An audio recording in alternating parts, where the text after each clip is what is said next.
আসসালামু আলাইকুম গাইস, আশা করি সবাই ভালো আছেন। তো আজকে আবারও আমরা শশার আয়োজন করছি। তো ইনি হচ্ছে আমাদের শ্রদ্ধেয় বড় নেতা। লবণ মরিচ পেঁয়াজ বেশি করে এই যে এবারও আছে আমার এই যে এরা হচ্ছে বন্ধু বান্ধব, ছোট ভাই। এই যে আর ড্যান্ডি, এই যে হুজুমে সালাম। নাই বেটা, ভালো করে কথা বলো। সমস্যা নাই, তুমি কিছু বলবা? বলো, চেক কিছু বলো। বেড়া চাপ তো। আমি আর কি বলবো, আচ্ছা বলো বলো। আমি প্রতি মাসে শশা খাই। আচ্ছা ঠিক আছে, তাই নাকি? হ্যাঁ, তো শশার এটা কেমন হয়েছে, আপনাকে কেমন লাগতেছে? আর একটু ঝাল লাগতো। আর একটু ঝাল লাগতো। মরিচ কতগুলো দিছো তুমি?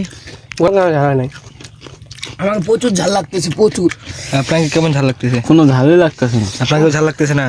ও আপনাকে? ঠিক আছে আমার জন্য। আচ্ছা প্রচুর, আমি খাইতে পারছি। আমি তো এখনো খাইনি, তো আমি এখন খাবো, আপনারা সবাই দেখবেন।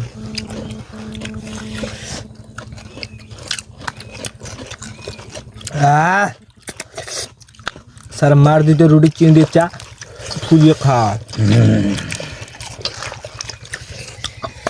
আসলে সেই ঝাল হচ্ছে।